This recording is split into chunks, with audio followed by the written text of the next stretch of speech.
Perkenalkan, nama saya Febrian Jalu Prakosa, akrab dipanggil atau disapa Pak Jalu atau Mister Jalu oleh teman-teman dan juga murid-murid saya. Dan saat ini saya dipercaya menjadi kepala dari SMP Anak Terang Salatiga. Halo, selamat siang. Perkenalkan, saya Kukuh Prastya, Kepala Sekolah SD Betani Salatiga. Bagaimana kabar hari ini? Baik, terima kasih untuk pertanyaan pertama.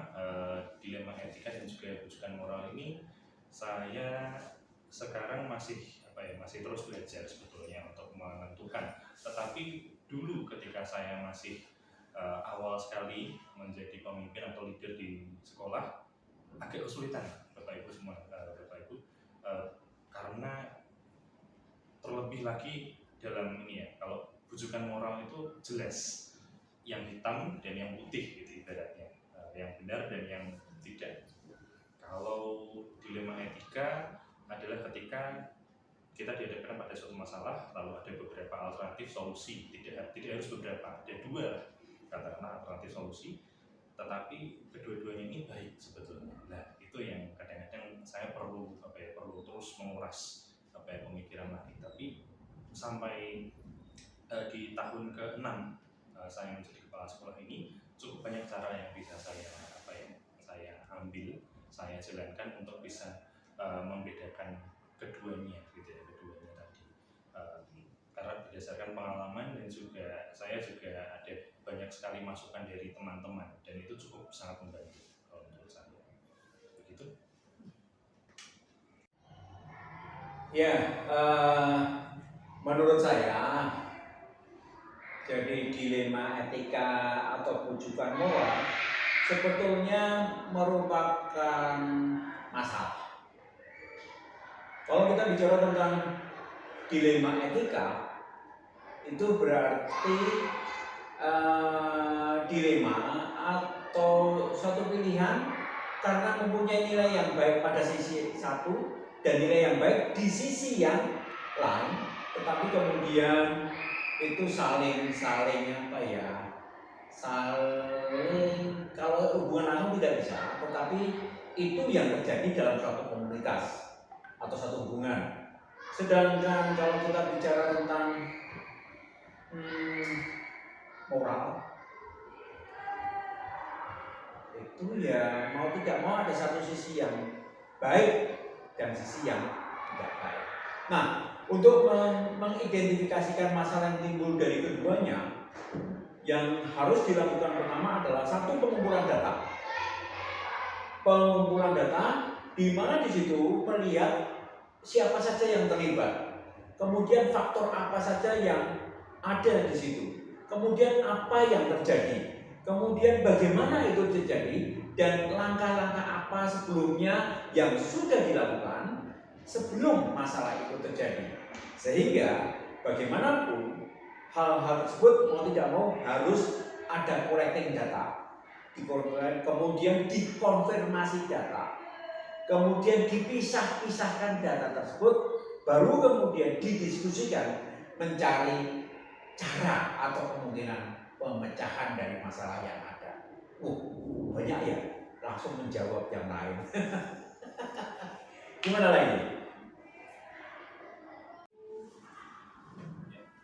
Terima kasih untuk pertanyaan keduanya, Bapak Ibu. Jadi kalau untuk pengambilan keputusan atau tentang hasil yang harus diaplikasikan nanti dari penyelesaian satu masalah, kalau saya pribadi ada progres Bu, Bapak Ibu semua. Jadi di awal dulu kepemimpinan saya seringkali memutuskan sendiri mana yang saya rasa baik, tetapi itu ternyata tidak baik, arahnya tidak membawa kebaikan buat sekolah gitu. Karena ternyata belum tentu apa yang saya pikirkan itu benar-benar bisa diaplikasikan dengan tepat untuk kondisi sekolah. Akhirnya lama-kelamaan saya merasakan bahwa perlunya untuk terus diskusi dengan teman-teman gitu. Jadi diskusinya ada beberapa model, mungkin nanti bisa saya jelaskan lebih lanjut jika ada pertanyaan yang tepat juga. Tapi yang jelas saya akan tetap diskusi dulu dengan teman-teman Dewan Guru, baik itu secara terbatas maupun secara luas atau secara forum umum gitu ya, secara semua Dewan Guru saya libatkan. Karena dari situ meskipun banyak yang sering bilang kalau banyak kepala itu semakin pusing Pak memutuskannya, kalau saya rasa tidak, karena saya di sini menghargai semua teman-teman dan satu keputusan, satu pendapat pun itu berharga buat saya, jadi saya melibatkan teman-teman sebisa mungkin. Tapi tadi ada dua model kalau yang biasanya saya pakai, entah itu sendiri, maksudnya terbatas, atau dengan bersama-sama semua gitu. Ya, masing-masing pihak itu selalu berpihak atau berpedoman bahwa pendapat saya benar. Saya ambil contoh, kalau misalkan anak tidak naik kelas karena tidak memenuhi kriteria untuk naik kelas, itu peraturan akademik yang memungkinkan anak tidak naik kelas. Kita taat pada peraturan akademik, itu nilai baik, etika baik, etika benar. Tetapi pada sisi yang lain, orang tua menghendaki anaknya lancar, naik kelas terus. Itu juga sisi yang baik dilihat dari orang tua. Nah, dari hal itu, sekolah kemudian mengambil kebijakan. Kita mencari kenapa anak ini tidak tuntas misalkan, tidak memenuhi kriteria untuk naik kelas. Cari penyebab utamanya. Dari hal itu, kemudian kita komunikasikan pada Dewan Guru, pada orang tua, pada guru pengampu mata pelajaran. Kita komunikasikan bersama-sama. Sesudah itu, kita sampaikan bagaimana cara menyelesaikan masalah ini. Satu sisi, kita bergantung pada orang tua. Sisi yang lain, kita juga ada keterkaitan untuk mentaati peraturan akademik. Mau tidak mau, cari solusinya untuk mengatasi hal tersebut. Nah, mau tidak mau, dari Dewan Guru kemudian memberikan usulan-usulan. Jika ada penyebab sehingga anak ini tidak naik kelas, itu apa? Mungkin salah satu faktornya adalah keterbatasan waktu belajar. Oleh sebab itu tawarannya adalah bagaimana kalau kepada anak dan orang tua diberi kontrak belajar untuk anak ini naik ke tingkat lebih tinggi, tetapi harus menyelesaikan materi muatan pelajaran yang belum tuntas. Mungkin penyebab utamanya adalah waktu yang terbatas dan anak ini tidak cukup waktu menyelesaikan. Itu sebabnya diberikan tambahan waktu kepada anak tersebut untuk menyelesaikan tugas-tugas yang selama ini belum terselesaikan. Jadi kami tidak melanggar peraturan akademik. Orang tua juga difasilitasi sehingga keinginannya atau niat baiknya tercapai. Begitu caranya. Terima kasih untuk pertanyaannya. Jadi untuk langkah-langkah atau prosedur yang biasanya saya lakukan, sebetulnya saya tidak ada prosedur baku yang jadi patokan saya. Tapi seperti ini Bapak Ibu, kalau misalkan ada satu masalah yang kemudian saya diskusikan nanti seperti di jawaban pertanyaan nomor 2, lalu ada beberapa masukan, biasanya saya akan mencoba untuk bertanya kembali juga ke teman-teman gitu ya. Mungkin apakah solusi yang sudah diajukan itu tadi, baik dari saya sendiri maupun dari teman-teman yang lain, beberapa pihak itu, mana yang kira-kira benar-benar bisa aplikatif terhadap kondisi kita saat ini. Karena saya juga melihat bahwa teman-teman ketika memberikan saran itu juga belum tentu langsung aplikatif. Bisa berdasarkan pengalaman mereka atau saran dari yang pernah orang-orang senior yang pernah mereka temui, ataupun hasil membaca atau literatur. Jadi belum tentu bisa benar-benar aplikatif. Bisa jadi nanti akhirnya kami juga mendiskusikan untuk menggabungkan beberapa solusi. Jadi intinya tadi diskusikan dulu, lalu kami coba untuk bertanya, menanyakan apa solusi yang dimaksud tadi sudah aplikatif atau belum. Akhirnya kami juga melakukan pengambilan keputusan sesuai solusi yang kami sepakati. Kurang lebihnya 3 tahapan besar itu tadi. Tapi kalau praktiknya ya tidak selalu paten atau harus seperti itu. Gitu. Oke, langkah-langkah yang kita lakukan dalam menyelesaikan suatu masalah adalah satu, tadi kita mengumpulkan semua data-data dari permasalahan yang ada, mencari penyebab masalah itu timbul, kemudian kita menjadikan dalam satu komunikasi kepada pengurus yayasan, kepada dewan guru, kepada guru pengampu mata pelajaran, kepada orang tua dan kepada peserta didik. Jadi ada pemberian informasi, kamu begini. Kemudian kita tawarkan solusinya.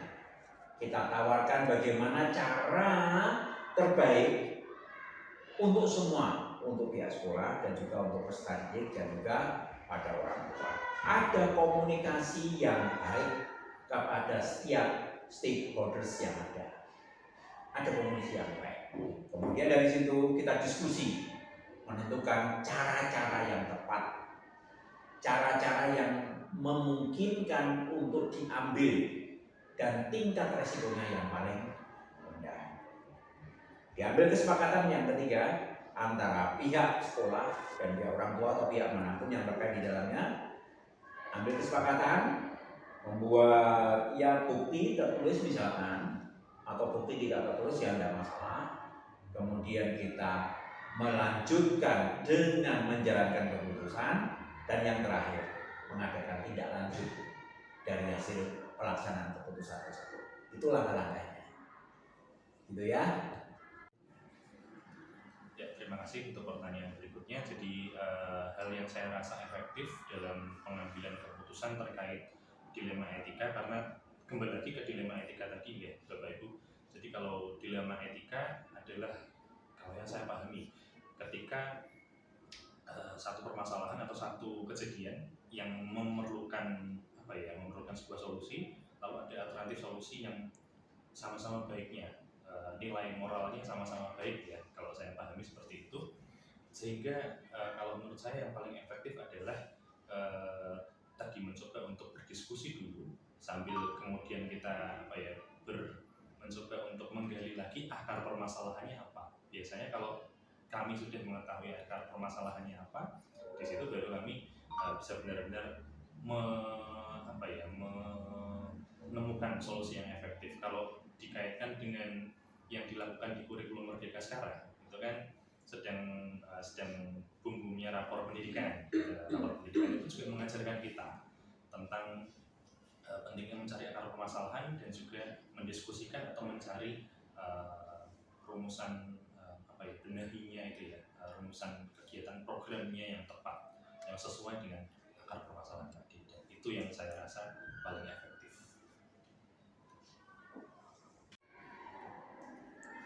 Hal-hal yang menurut saya efektif dalam pengambilan keputusan ataupun mencari solusi dilema etika ataupun bujukan moral, hal efektif yang harus dilakukan adalah satu, komunikasi yang paling baik, kedua, kejujuran, ketiga, keterbukaan. Apa adanya sampaikan tanpa ada tedeng aling-aling. Semuanya disampaikan secara jujur, secara terbuka, dan dapat dipertanggungjawabkan. Kalau istilah kerennya sekarang ya, efektifnya gimana? Transparansi dan akuntabilitasnya harus ada. Dan penyelesaiannya itu dapat dipertanggungjawabkan dimanapun oleh siapapun. Itu hal efektif dalam penyelesaian masalah. Terima kasih untuk pertanyaannya. Jadi ini cukup menarik, karena tentunya dalam setiap perjalanan kalau menentukan apa ya, ada permasalahan dan itu terkait dilema etika gitu Pak Ibu. Jadi selalu pasti ada permasalahan seperti ini. Katakanlah ada beberapa kubu yang berseberangan atau berbeda pendapat gitu. Dan ketika kalau kita condong, atau saya sebagai pemimpin lah katakanlah, condong untuk ke arah pendapat yang sana karena memang yang lebih tepatnya untuk diaplikasikan sekarang pendapatnya kubu A atau guru A gitu ya. Yang kubu B atau guru B ini atau yang condong ke sana nanti pasti akan merasa kurang enak hati gitu, kurang enak hati. Dan saya bisa membaca, karena saya sudah bersama teman-teman cukup lama gitu ya, jadi bisa membaca bahasa tubuh, cara bicara setelah itu gitu. Dan itu kurang sedikit kurang mengenakan setelah pertemuan itu. Jadi memang ada kendala pasti seperti itu. Tapi kami pun juga punya cara ya, saya rasa untuk bisa mengatasinya, dan teman-teman punya, saya yakin juga punya mekanisme untuk bisa mengatasinya sendiri gitu. Karena selama ini kami juga bisa berjalan dengan baik.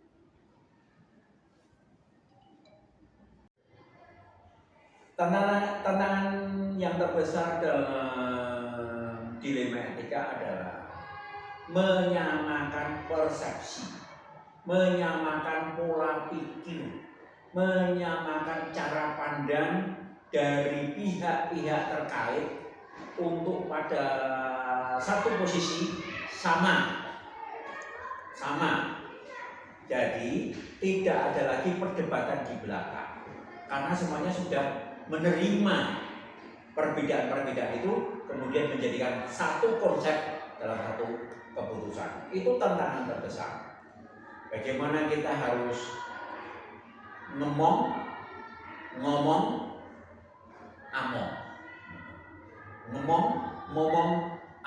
Itu tantangan terbesar dalam etika atau dilema etika ataupun rujukan moral. Harus ada. Mengenai tata kelola atau tata kelola ya tadi, tata kelola atau jadwal. Saya sendiri biasanya tidak mempunyai jadwal khusus untuk seperti penyelesaian masalah. Hanya saja kalau misalkan pagi hari sampai menjelang jam 10 itu, kalau saya biasanya sempatkan untuk coba monef lah ya, monitoring dan evaluasi dengan teman-teman secara non formal.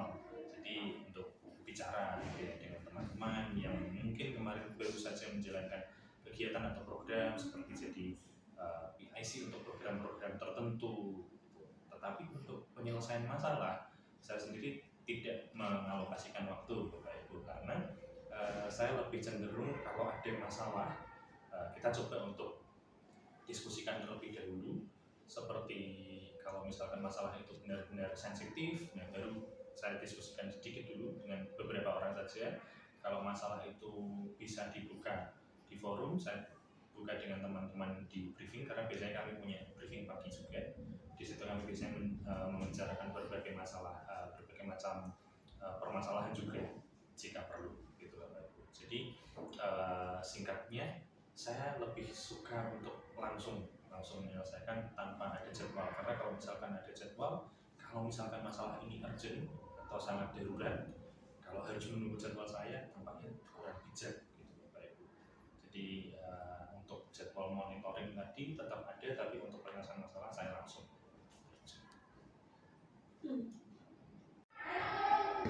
Oke, dalam penyelesaian suatu kasus baik dilema etika ataupun bujukan moral, sebetulnya bisa langsung diselesaikan. Tetapi itu sangat tidak bagus untuk ke belakangnya, tidak bagus. Kenapa? Karena tidak ada komunikasi yang baik, tidak ada saling timbang rasa, tidak ada untuk kita berbagi, tidak ada. Nah, mau tidak mau dari hal itu maka harus ada tenggang waktu yang diberikan untuk penyelesaian dilema etika ataupun bujukan moral. Harus ada komunikasi, itu perlu waktu. Harus ada konfirmasi, perlu waktu. Harus ada afirmasi, perlu waktu. Kemudian mencari kemungkinan solusi, perlu waktu, kemudian diskusi solusi yang dipilih, dan kemudian ada pelaksanaan dari kemungkinan penyelesaian masalah. Itu semuanya memerlukan waktu. Tetapi supaya lainnya tidak terkendala, supaya lainnya tetap berjalan sesuai dengan seharusnya, maka mau tidak mau harus ada batasan waktu. Kita bisa beri waktu misalkan 1 minggu atau 2 minggu, cukup untuk menyelesaikan masalah. 1 minggu atau 2 minggu, itu ya penyelesaian. Baik, terima kasih untuk pertanyaannya. Jadi untuk sosok atau orang-orang yang membantu, gitu ya, Bapak Ibu. Jadi kalau sejauh ini yang dekat dulu, memang teman-teman Dewan Guru ini sangat membantu. Kondisinya mereka sangat suportif. Jadi kalau ada permasalahan juga terbuka. Jadi penyelesaiannya pun akan mudah kalau teman-teman sudah terbuka, karena ada teman yang cukup bijaksana dulu mengatakan kepada saya, keterbukaan adalah awal dari pemulihan, gitu ya. Jadi pemulihan masalah itu akan ada kalau kita sudah terbuka, dan itu teman-teman sudah melakukannya, dan itu sangat membantu saya. Kemudian saran-saran pun saya juga selalu dapatkan dari teman-teman. Jadi teman-teman guru ini juga tidak membiarkan saya sendirian untuk berpikir. Jadi mereka pun ada sumbangsihnya dan sangat besar. Tidak cuma ada, tapi sangat besar bagi setiap pengambilan keputusan saya. Lalu di sekolah pun juga saya punya wakil kepala sekolah yang ini cukup inovatif dan juga kreatif, gitu ya. Jadi kalau misalkan saya ajak diskusi itu kadang-kadang ada aja idenya, gitu ya. Jadi cukup sangat membantu, bahkan bukan cukup, sangat membantu. Nah, di luar itu saya juga kadang-kadang jika ada permasalahan yang mungkin tidak terlalu sensitif dan bisa saya bagikan, saya juga cukup beruntung untuk memiliki seorang ayah yang masih sehat, dan beliau juga seorang pemimpin di tempat atau instansi beliau bekerja. Jadi jika ada permasalahan tertentu, saya juga bisa berkonsultasi dengan beliau dan mendapatkan masukan. Jadi kira-kira itu Bapak Ibu ya, sosok-sosok yang membantu saya secara penyelesaian masalah.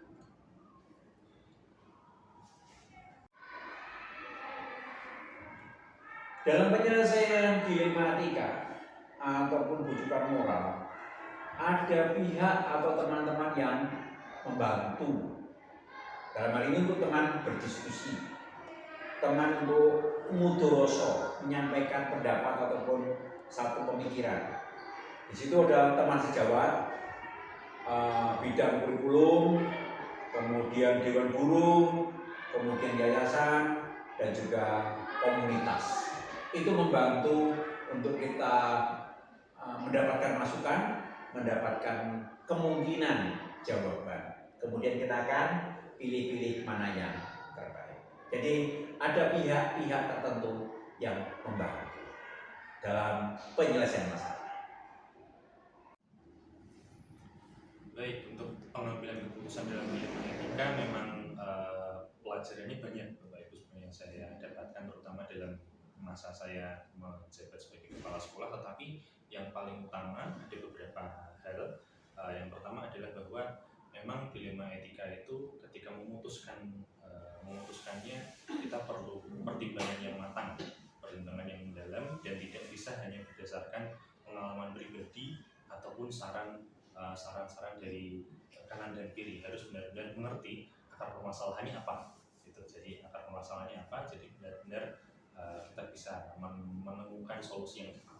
Kemudian kalau yang kedua yang saya mau sampaikan, yang paling penting adalah ketika mengambil keputusannya itu tadi, kita tidak bisa menyenangkan semua pihak. Kita tidak bisa menyenangkan semua pihak, sehingga kalau misalkan ada pihak-pihak yang tidak suka, ya tidak apa-apa. Kita coba besarkan hati mereka, dan kita juga coba bukakan mata mereka bahwa solusi yang memang saat itu kita ambil itulah yang tepat. Di luar nanti memang gagal atau tidaknya solusi tersebut, kita jalan bersama karena kita juga sama-sama sebagai sebuah tim. Kira-kira waktu itu pelajaran yang saya dapatkan. Ya, hal yang saya petik dari atau nilai-nilai yang saya peroleh dari pengambilan keputusan adalah komunikasi itu sangat penting. Komunikasi yang sangat baik itu sangat penting. Kedua, jangan pernah kita cepat-cepat memberikan justifikasi atau pelabelan. Mau tidak mau kita mempunyai jangka waktu yang lama. Belum tentu anak yang saat ini, misalkan ya, anak yang saat ini, oh ini tidak mampu, dicap tidak mampu. Apakah itu tidak akan berubah untuk kedepannya? Pasti berubah. Sebagai contoh, sekolah atau mengikuti pendidikan di sekolah dasar merupakan waktu yang sangat lama atau paling lama selama proses pendidikan di formal, di bidang formal ya. SD 6 tahun, SMP, SMA masing-masing 3 tahun, kuliah 3,5 tahun atau 4 tahun, ya lama-lamanya 6 tahun lah begitu. S1 2 tahun, S2 S1 2 tahun, S1 4 tahun tadi ya, S2 2 tahun, nanti dipotong ya. Kemudian S3 lama-lamanya 4 tahun, SD 6 tahun. Jadi jangan pernah memberikan pelabelan kepada anak pada tingkat satuan dasar. Itu sangat berbahaya. Karena kedepannya kita nggak tahu. Siapa tahu anak-anak yang mungkin sekarang ini belum berkembang, tapi kita memberikan label tidak berkembang, nyatanya kedepannya malah lebih pintar, lebih jago, lebih berhasil dibanding guru-gurunya, dibanding orang tua, dan dibanding siapapun. Jadi nilai yang diambil adalah berikan kesempatan kepada anak-anak untuk belajar secara uniknya mereka, kecerdasan mereka, keinginan mereka. Itu nilai-nilai yang saya ambil. Dan sekali lagi, jangan mudah memberikan label kepada anak. Anak kita itu anak yang unik, anak yang pintar, anak yang luar biasa. Karena Tuhan semua jadikan keadaan uniknya, keadaan cerdasnya, keadaan khususnya anak itu sesuai dengan kadarnya, sesuai dengan lahirnya. Begitu nilai-nilai yang saya peroleh.